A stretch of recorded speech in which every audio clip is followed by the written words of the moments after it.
alihi Rabbi syrah li sadri wa yassir li amri wahlul 'uqdatam min lisani yafqahu qawli subhanaka la ilma lana illa ma 'allamtana innaka antal alimul hakim. Wala hawla wala quwwata illa billahil aliyyil azim.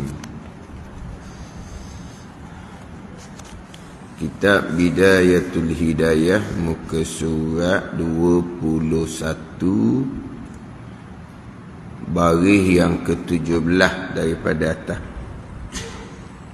Baris yang ke-17 daripada atas. Qala al-muallifu rahimahullahu ta'ala wa nafa'ana bi'ulumihi amin.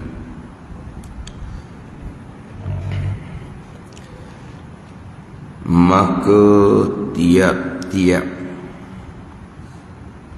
diperoleh sesuatu yang baharu, barang baharu ada ia barang terhenti, maka tiap-tiap diperoleh sesuatu yang baharu, barang baharu ada ia terhenti, atau khabar dia terhenti atas bersifat oleh yang membaharu akan dia, terhenti atas bersifat dengan, situ dah. Dengan tu bulat letak oleh, terhenti atas bersifat oleh yang membaharu akan dia. Siapa yang membaharu akan dia? Allah Ta'ala. Yang membaharu akan dia itu Allah Ta'ala lah. Terhenti atas bersifat oleh yang membaharu akan dia, akan sesuatu yang baharu itu,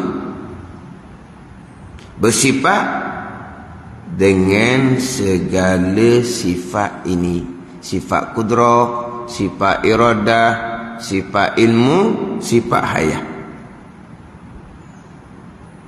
Kenapa terhenti atas yang bersifat oleh yang membaharu akan dia dengan segala sifat ini? Ialah dia kerana jikalau nafi, ternafi sesuatu daripadanya, daripada segala sifat ini, ternapi suatu daripadanya, tak ada kudrah ke, tak ada iradah ke, tak ada ilmu ke, tak ada hayah ke, nescaya tiada diperoleh sesuatu daripada yang baharu, tak ada makhluk ni. Dan iaitu tiada diperoleh sesuatu yang baharu menyalahi akan dia oleh pendapat yang 5. Kerana bahawasanya jikalau nafi kudrah, nescaya lemah ia, dan jikalau lemah maka tiada dapat sertanya memberi bekah, maka tak ada lah sesuatu yang baharu. Itu mustahil. Sebab ni makhluk ada depan mata kita ni, menjadi dalil bahawa yang membaharu akan dia ni Allah Ta'ala bersifat dengan sifat kudrah, iradah, ilmu, hayah. Ni huraian kitab pula. Ayat tu macam payah sikit. Maka tiap-tiap diperoleh suatu yang baharu, barang baharu ada ia. Apa barang baharu ada ia? Mana-mana barang yang baharu yang ada tu, tu. Apa suatu yang baharu? diperoleh ada sesuatu yang baru. Apa dia? Ada gerak, ada diam, ada terang, ada gelap. Ni yang sedang berlaku sekarang, yang sedang berlaku sekarang ni. Maka tiap-tiap dia peroleh sesuatu yang baru. Mana sesuatu yang baru? Yang sedang berlaku ni lah. Ada ni. Adanya gerak, adanya diam, adanya terang, adanya nampak, adanya dengar. Ini semua dia panggil sesuatu yang baru, barang baru ada ia. Okeylah, apa perkara yang baru yang berlaku sekarang ni? Ni semua yang berlaku sekarang ni, tiap-tiap saat ni terhenti atas bersifat oleh yang barukan dia dengan segala sifat ni. Manapun terhenti, mestilah Tuhan yang mengadakan segala-gala ni bersifat dengan sifat kudrah, iradah, ilmu, hayat. Tu maksud dia. Diperoleh sesuatu yang baru ni, inilah yang sedang berlaku ni. Semua yang berlaku ni menjadi dalil bahawa Allah Ta'ala yang melakukan tu pasti Allah bersifat dengan sifat kudrah, iradah, ilmu, hayat. Kalau tak ada kudrah ataupun tak ada iradah, Allah tak ada sifat ilmu, kalau Allah tak ada sifat hayat, tak ada berlaku apa-apa. Tak ada berlaku apa-apa, mustahil. Kalau depan mata kita ni berlaku apa? Macam-macam khabar berlaku depan mata kita ni. Ni menjadi dalil yang melakukan Allah Ta'ala bersifat dengan sifat kudrah, iradah, ilmu, hayat. Nak situ je. Suatu yang baru ni bukan hanya jadi langit, jadi bumi. Tuhan buat dah. Tuhan buat sepanjang masa ni. Kulla yaumin huwa fi sya'n. Allah Ta'ala sepanjang masa dalam pekerjaan. Setiap saat Allah dalam pekerjaan. Sebab apa? Yang berlaku semua ni perbuatan Allah. Yang berlaku semuanya perbuatan Allah. Jadi apabila berlaku semua perkara ni menjadi dalil bahawa Allah Ta'ala yang membaharu akan dia, yang menjadi akan dia, bersifat dengan sifat kudrah, iradah, ilmu, hayat. Dia pembicaraan apa yang berlaku ni, semua yang berlaku ni permulaannya letak di kudrah lah. Letak di kudrah yang membaharukan, yang menjadikan semua perkara ni Allah Ta'ala yang bersifat dengan sifat kudrah. Itu mula-mulanya. Itu hak qadar rukun iman yang ke-6. Itu hak qadar rukun iman yang ke-6. Itu hak mula-mulanya. Dari segi akal pula Allah yang membaharukan, yang menjadikan ni, pastilah Allah bersifat dengan sifat iradah pada akal. Allah nak menjadikan macam mana? Kalau hanya ada sifat kudrah, tak ada sifat iradah, mesti kena ada sifat iradah. Allah yang menjadikan segala-galanya sifat kudrah ni bukan hanya mesti bersifat dengan sifat iradah. Allah nak menjadikan segala-gala mesti Allah bersifat dengan sifat ilmu. Ini pada akal. Allah yang menjadikan segala-gala ni qadar, bersifat kudrah, iradah, ilmu, pasti bersifat dengan sifat hayat. Di situ. Tapi permulaannya adalah pada kudrah. Sebab bicara sekarang dalil. Dalil Allah bersifat dengan sifat kudrah, iradah, ilmu, hayat. Dalilnya ada makhluk. Ada sesuatu yang baru makhluk ni. Tapi ada sesuatu yang baru makhluk ni, dalil Allah kuasa lah. Sifat kudrah, sifat iradah, sifat ilmu, sifat hayat. Tu tak cerita tu kudrah lah. Ada makhluk ini menjadi dalil Allah kuasa. Bila Allah kuasa yang mengadakan, terhenti pula atas ada sifat iradah di zat Allah, ada sifat ilmu di zat Allah, ada sifat ilhayah di zat Allah. Tapi kalau bicara permulaannya adalah bicara pada sifat kudrah. Perbuatan Allah yang bersifat dengan sifat kudrah. Tapi dalam kitab Bidayatul Hidayah ni ada sesuatu yang baharu ni makhluk ni. Suatu yang baharu ni makhluk lah. Ada sesuatu yang baharu, ada makhluk ni dimulai dengan dalil wahdaniyah. Hak panjang dahulu. Dalil kudrah iradah ilmu hayah ni tak panjang mana? Tak sampai pun setengah muka surat. Tak sampai setengah muka surat lah kita letak. Tapi dalil wahdaniyah terdahulu, satu muka surat tu. Dalil bagi satu sifat wahdaniyah. Dalil bagi satu sifat wahdaniyah. Kalau kira satu muka surat lah kalau kita kira dalil wahdaniyah ni. Satu muka surat, cukup satu muka surat. Dalil wahdaniyah, dalil kudrah iradah ilmu hayah, capupak ni pembicaraannya tak sampai setengah muka surat. Tapi dalil wahdaniyah satu muka surat.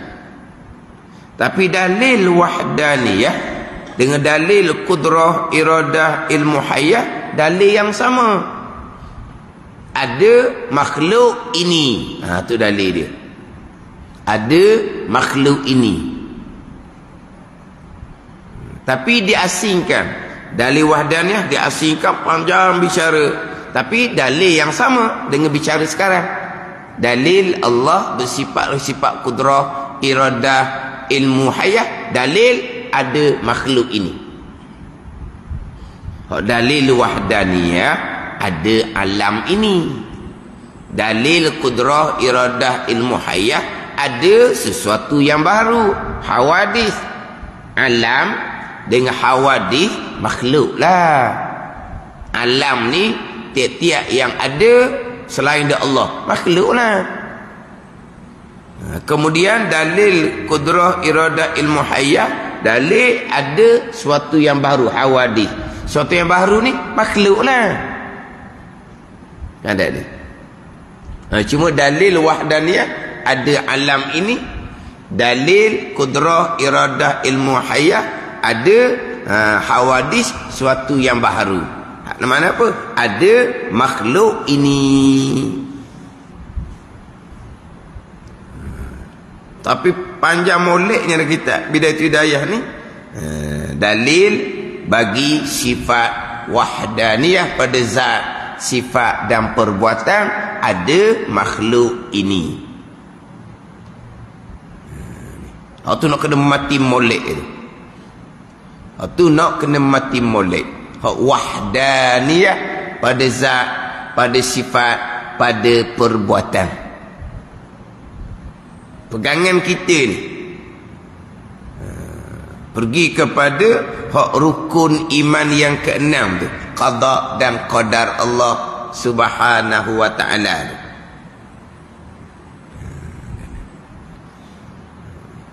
Empat sifat ni diletak permulaannya pada kudrah.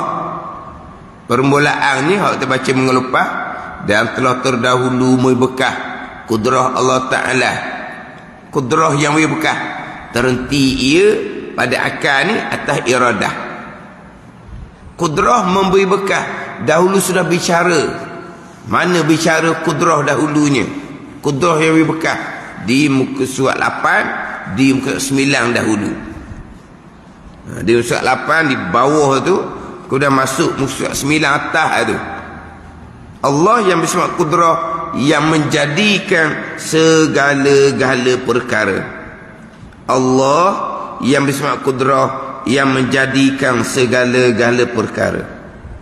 Sifat kudrah Allah, kudrah yang qadimah, kudrah yang sedia kala, yang menjadikan segala-gala perkara muwafaqah, bertepatan dengan iradah Allah Subhanahu wa ta'ala.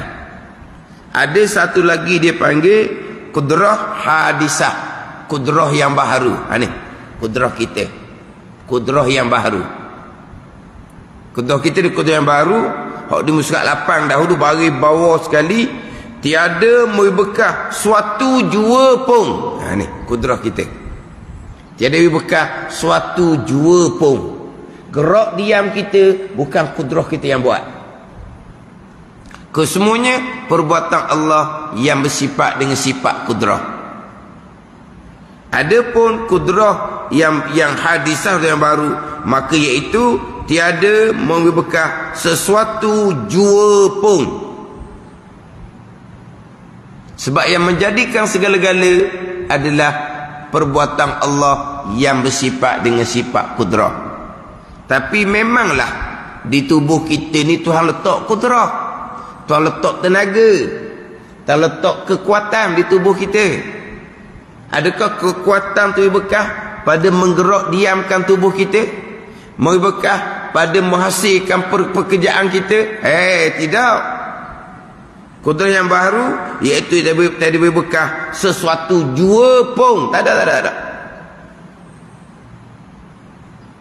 Adapun qadariyah, Tuhan letak dah kudrah hadisah, kudrah baru pada tubuh hamba.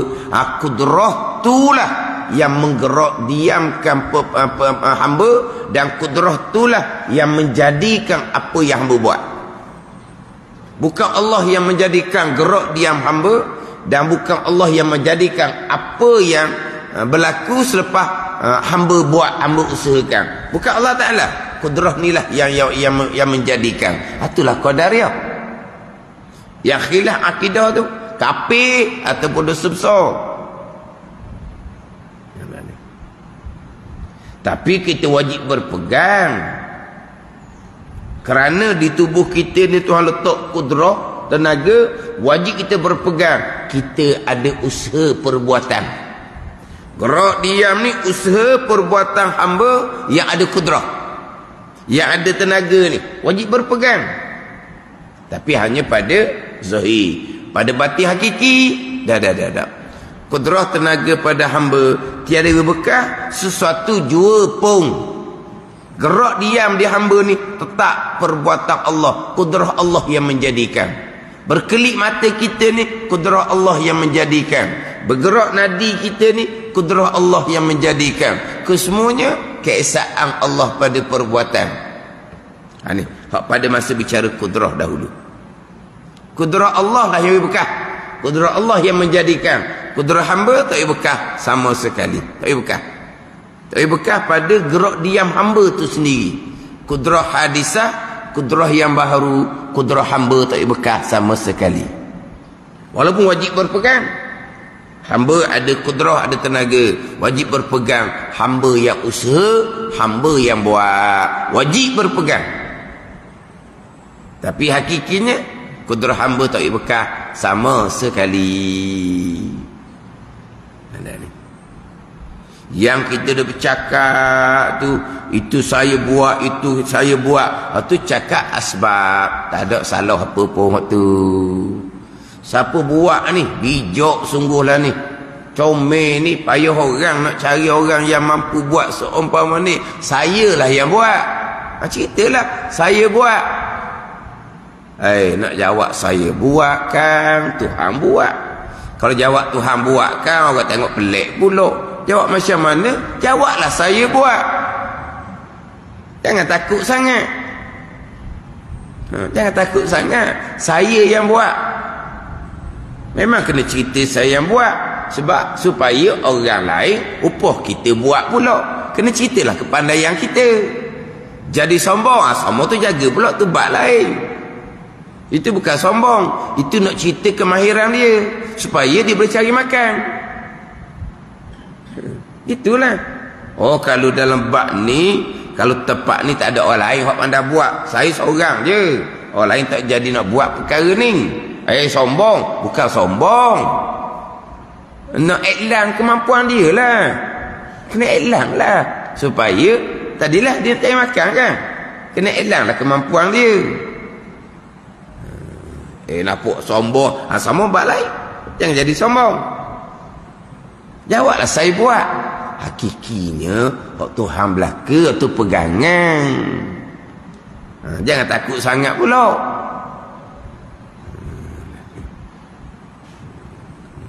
Itu hanya cakap asbab sahaja. Kemudian jangan lupa hak muskak 9. Saya baca dahulu masa membicarakan wahdaniyah dahulu. Hak muskak 9 atas sekali tu. Termasuk di dalam perbuatan Allah Ta'ala ni, Allah yang menjadikan segala-gala ni, termasuk perbuatan kita yang ikhtiari, seperti gerak kita dan diam kita. Perbuatan ikhtiari ni perbuatan kita yang pilih. Sebab gerak diam kita perbuatan kita yang pilih. Hak iktirar ni hak terjadi tanpa pilihan kita, terjatuh, tersepak. Itu sepakatlah tu Mu'tazilah pun akui perbuatan Allah. Perbuatan yang iktirar yang terjadi, macam contohnya orang OKU. Orang OKU ni kepala dia bergerak-gerak, hiling-hiling, bergerak-gerak kepala dia. Orang OKU kan ada hak jenis kepala dia hiling-hiling gitu tu. OKU. Tu Mu'tazilah pun berpegang perbuatan Allah Ta'ala bukan perbuatan hamba tu. Hak berlaku di kita ni kebanyakannya perbuatan ikhtiari. Apa perbuatan ikhtiari? Kita pilih. Hak OKU tadi hiling-hiling kepala dia tu, dia tak pilih. Dia pun tak begitu malu dia depan orang mah. Tapi hak tu berlaku tanpa pilihan. Hak tu dipanggil perbuatan iktirar. Hak tu Mu'tazilah pun sama dengan Ahli Sunnah. Perbuatan Allah semata-mata, bukan hamba. Hak banyak berlaku dalam kehidupan kitanya perbuatan ikhtiari. Kita pilih gerak, kita pilih diam, kita pilih duduk, kita pilih bangun. Itu perbuatan ikhtiari mana apa? Perbuatan yang disandarkan pada pilihan kita. Perbuatan ikhtiari kita pun tetap perbuatan Allah Subhanahu wa ta'ala. Ikhtiari kita memilih hanya pada zahir sahaja. Ikhtiar pada zahir sahaja. Pada hakikinya iktirar belaka. Hak Tuhan belaka. Ini hak bicara kudrah. Mana termasuk perkara mungkin, perkara yang berlaku yang ia datang dari kudrah dan iradah Allah. Perbuatan kita yang ikhtiari seperti gerak, seperti diam, ianya adalah perbuatan Allah Subhanahu wa ta'ala. Segala-gala yang berlaku. Tapi perbuatan kita yang ikhtiari inilah kena cermat. Perbuatan kita ikhtiari kena cermat. Kalau tidak berpegang langsung, gerak diam hamba tu perbuatan hamba, tak ada apa hamba ni, Jabariyah pula. Jadi Jabariyah lah seumpama tu wajib berpegang. Gerak diam itu adalah perbuatan hamba. Batin hakiki tu balik kepada perbuatan Allah yang bersifat dengan sifat kudrah. Tu tetap tak tu. Pada ni perbuatan hamba yang bersifat dengan sifat kudrah. Wajib berpegang sekalipun tak berpegang, hamba ada pilihan dalam perbuatan Jabariyah. Perbuatan hamba yang ikhtiari ni nak kena cermat. Hak banyaknya apabila disebut perbuatan kita yang ikhtiari, kita tu hamba lah. Hamba ni manusia, jin, malaikat. Itu hamba belakalah. Itu maksud kita di sini. Jadi perbuatan kita yang ikhtiari, kita yang memilih, hamba yang memilih, ianya tetap balik kepada hakikinya perbuatan Allah yang bersifat dengan sifat kudrah. Itu mati situ. Hak pada bicara sifat kudrah. Kemudian bicara pula sifat mustahil lawan kepada sifat kudrah. Sifat mustahil lawan pada sifat kudrah, sifat ajzun, sifat lemah. Sebab kita bicara sekarang dalil bagi sifat kudrah. sifat iradah, sifat ilmu, sifat hayat. Kita kena ingat, bukan sahaja sifat wajib kita berpegang, fardu ain berdalil. Hukum bagi sifat mustahil kita berpegang, fardu ain juga berdalil. Sekarang sifat wajib kita fokus pada kudrah. Wajib pada akal, Allah bersifat-sifat kudrah. Bila akal memutuskan wajib bersifat-sifat kudrah, kita pun berpegang di akidah. Tentu sungguh Allah bersifat dengan sifat kudrah. Itu pegangan hukum syarak dia panggil. Hak wajib pada akal, kita fikir dengan akal, pastilah Tuhan yang menjadikan segala-gala ni bersifat dengan sifat kudrah. Itu wajib pada akal. Bila akal memutuskan Tuhan yang menjadikan segala-gala ni bersifat dengan sifat kudrah, kita pun berpegang di akidah. Hukum bagi sifat wajib tadi dia apa? Tentu sungguh Allah bersifat dengan sifat kudrah. Apa dalil berpegang Allah bersifat kudrah? Ini bicara dalil. Tetapi bukan hanya kita berpegang Allah bersifat dengan sifat kudrah sahaja. Ni bicara dalil. Yang kedua, dibicarakan sifat mustahil. Sebab kita bicara sekarang adalah aqaidul iman yang 50. Aqaidul iman yang 50 ni termasuk 20 sifat yang mustahil bagi Allah. Aqaidul iman yang 50 ni termasuk 4 sifat yang mustahil bagi Rasul. Kena peganglah tu.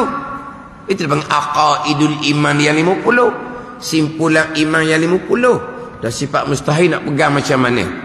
Dia pergi kepada sifat mustahil, lawan pada sifat kudrah. Apa dia? Azzum, lemah.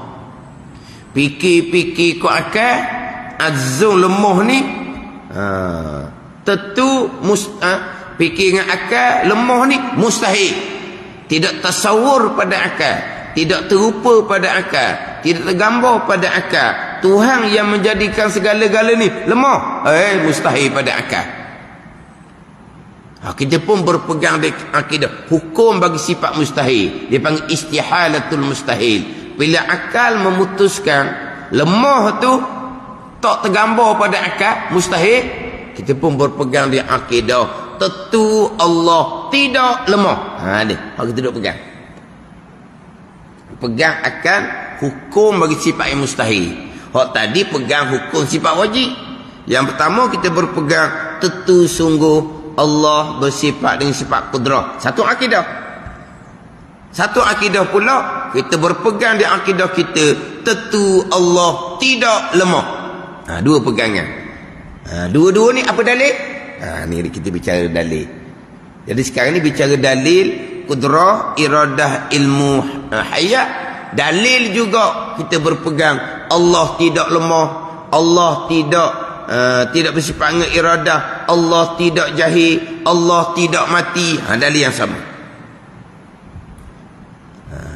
Tapi sebelum bicara dalil, kita nak berpegang satunya, tentu sungguh Allah bersifat-sifat kudrah, tentu Allah tidak lemah. Kena biar faham pula kudrah Allah ni macam mana, yang berlaku kesemuanya perbuatan Allah. Kalau sifat mustahil ni lemah, sifat mustahil ni azzun. Apa maksud lemah? Maksud lemah ni ada sesuatu yang berlaku. Ada sesuatu yang berlaku yang bukan datang dari perbuatan Allah Subhanahu wa ta'ala, maka berarti berpegang Allah lemah. Mana sesuatu yang bicara dahulunya? Sesuatu contohnya sebab yang beradah.